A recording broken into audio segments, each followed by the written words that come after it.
Olá, quarto ano, tudo bem com vocês? Hoje vamos estudar o nosso livro de português, da página 13 a 23. Vamos lá? Vamos iniciar falando sobre a pontuação, a vírgula em termos explicativos, tá? Nós já estudamos sobre a vírgula, lembrem lá? Hoje nós vamos ver que ela também pode ser utilizada para explicar algo que foi dito anteriormente numa frase ou num texto. Olha aqui, ó. A vírgula tem várias funções. Uma delas é separar palavras explicativas que esclarecem um termo da oração anterior. Veja o exemplo. Nos palácios, olha lá a vírgula, grandes castiçais, vírgula, cheios de velas, vírgula, faziam o trabalho das lâmpadas de hoje. Então, aqui, olha, esses cheios de velas tá explicando os grandes castiçais, tá? Então, essa é uma informação explicativa que veio entre duas vírgulas, falando sobre os castiçais que veio anteriormente na frase. Então, a expressão cheios de velas explica como estavam os grandes castiçais. Essa explicação está entre vírgulas, perceberam lá? Então, a vírgula com termos explicativos vai ser quando entre duas vírgulas virá uma informação sobre o que foi dito anteriormente, tá? Então, aqui temos as questõezinhas aqui. Número 1. Assinale a frase em que a vírgula está separando os termos explicativos da palavra anterior. Então, temos a primeira frase. Também sumiram o fogão, a lenha, o forno a brasa, as lavadeiras nos chafarizes, o banho frio.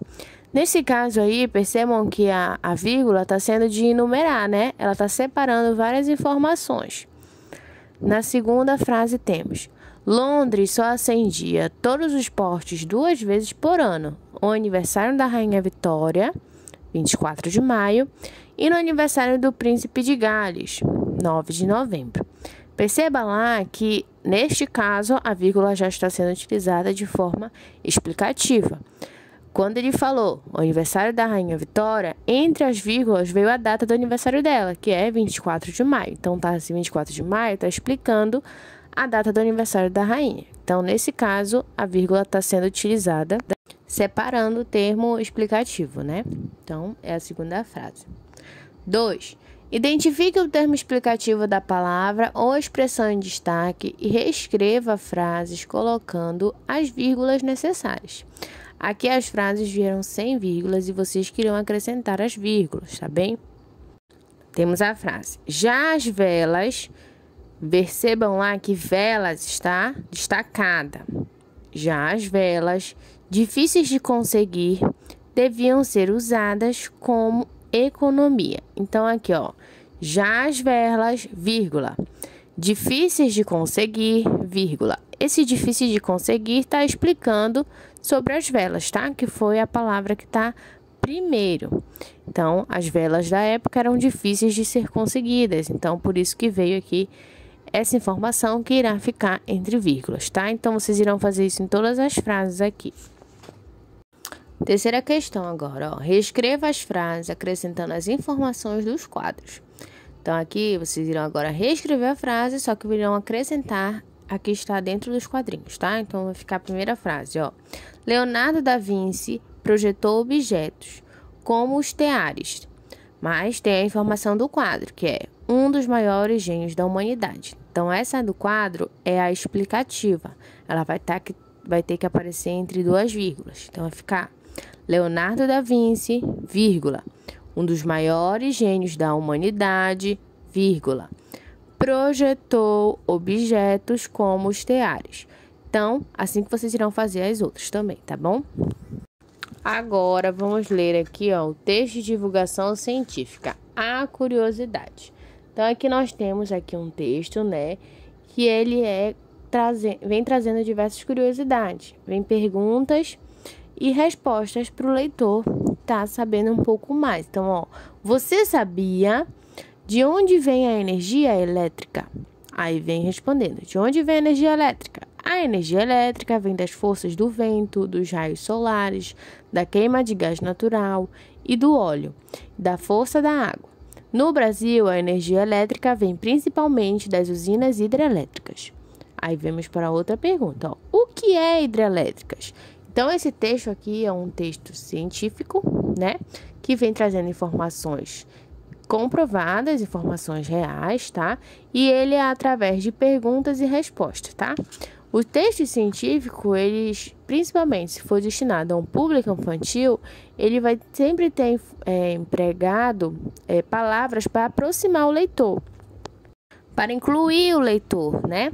Então, como é um texto voltado para um público infantil, para crianças como vocês, ele foi feito dessa maneira, de forma de pergunta e resposta, tá? E tem termos que vão aparecer aí, como o agente. O agente, ele tá incluído lá para ser uma conversa de forma informal, como se fosse vocês, crianças, perguntando e o texto respondendo, tá? Para vocês se sentirem incluídos no texto. Após a leitura do texto, aí sim vocês vão lá para as perguntas. Então, temos aqui a 3. Considerando-se a linguagem no texto, é possível dizer que ele é destinado ao público infanto-juvenil? Sim, né? Esse texto ele foi escrito para um público de crianças, de jovens, tá? Infanto-juvenil, adolescentes, crianças, tá bem? 4. O título do texto é informado por uma pergunta? Sim, ele é formado por uma pergunta. Lembra lá? Você sabia de onde vem a energia elétrica? Essa é a pergunta do texto, tá? É o título do texto. Então, vocês irão copiar lá o título que é de onde vem a energia elétrica? Essa pergunta que é feita no texto, ela é explicada? Sim, né? Logo no primeiro parágrafo, abaixo da pergunta, vem a resposta. No Brasil, qual é a principal fonte de energia elétrica? Lembra lá? Está no texto. São as usinas hidrelétricas. Aqui na sexta temos: o texto é estruturado, em sua maior parte, em perguntas e respostas. Letra A. Essa estrutura ajuda ou atrapalha na compreensão das informações? Justifique sua resposta. Aí vocês irão colocar para mim, se para vocês ajudou ou não. Tá? Foi melhor a compreensão do texto ou vocês acharam que é melhor de forma como vocês estão habituados sempre, né? Mas percebam lá que ele foi escrito dessa forma justamente para tentar aproximar o público e o texto, tá? Ele é voltado assim, organizado dessa maneira de perguntas e respostas, porque é uma forma que deixa as informações mais claras e acessíveis para o público que são vocês, crianças, tá bem? Letra B. Há apenas um item que não está em forma de pergunta. Reescreva aqui, transformando em uma pergunta. Então, vocês irão lá ver qual é o único item que não está em forma de pergunta e responder em forma de pergunta, tá? Pode ficar assim, ó. Como funciona a hidrelétrica? Essa é uma sugestão, mas vocês queriam criar a pergunta de vocês, tá? 7ª questão. Releia este trecho. Vocês irão reler o trecho aqui e responder letra A e letra B, tá bem? Agora vamos para o nosso próximo assunto, que é advérbios e locuções adverbiais, tá? Advérbios e locuções adverbiais. Bom, os advérbios e as locuções adverbiais, eles são palavras e expressões que modificam o sentido do verbo, adjetivo ou do advérbio, indicando circunstâncias que podem estar relacionadas a tempo, lugar, modo, entre outras. Então, aqui, olha, temos um quadro aqui na página 19, que depois vocês irão ver, com exemplos de advérbios, tá? Mas primeiro vamos aqui para a primeira questão. Em textos, há palavras que indicam o tempo em que algo acontece. Então, releia o trecho do final do texto de onde vem a energia elétrica e vamos lá prestar atenção, tá? Então, olha aí. Quem descobriu a energia elétrica? No século XVIII, percebam que está grifado, né? O físico americano Benjamin Franklin observou o céu em noites de tempestades e descobriu que os raios eram descargas elétricas que vinham das nuvens. Muito antes dele, o grego Tales de Mileto tinha descoberto que ao esfregar âmbar da lã gerava energia elétrica. Mas foi no século XIX que o homem passou a fazer novas descobertas. O também americano Thomas Edison inventou a lâmpada em 1879. Então, perceberam lá que durante o texto foi grifado algumas partes, ó. No século XVIII, que dá sentido de tempo, né, da época, dá o ano, o século. Também temos aqui, ó, muito antes dele, dessa ilusão, né, que já se passaram muitos anos.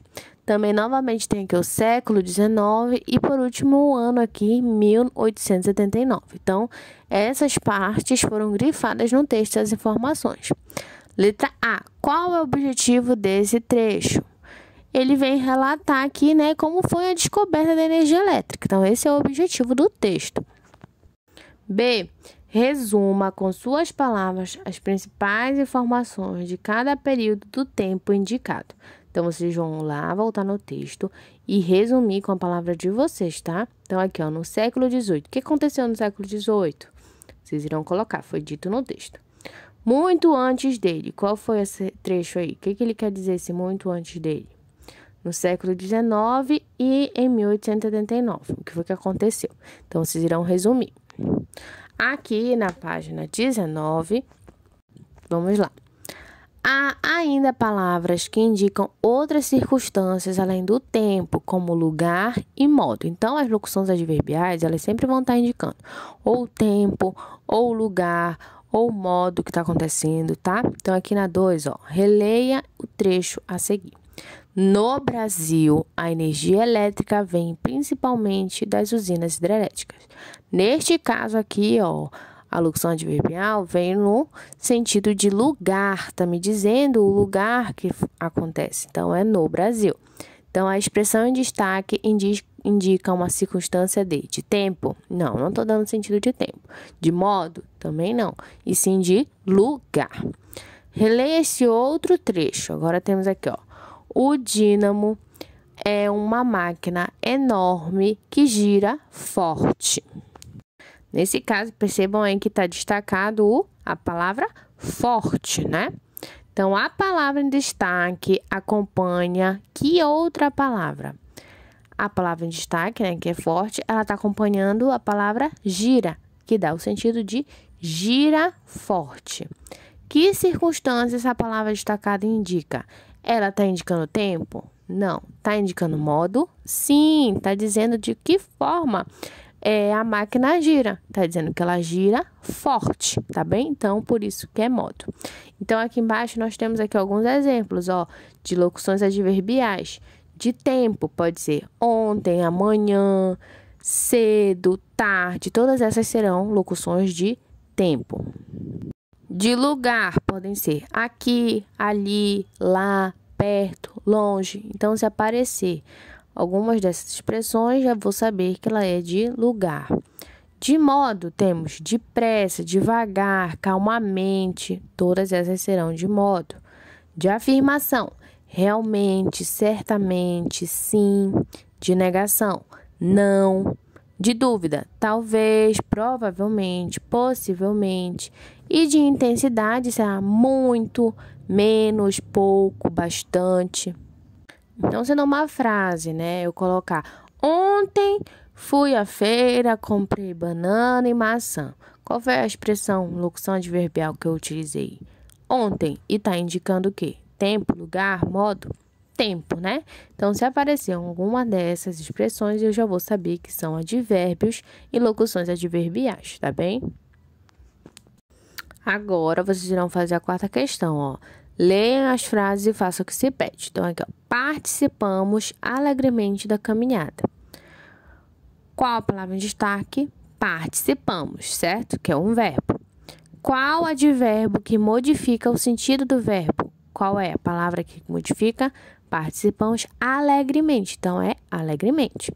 De que modo participamos da caminhada? Alegremente, tá bem? Então, nos dois vai ficar a palavra alegremente. Na letra B, ó.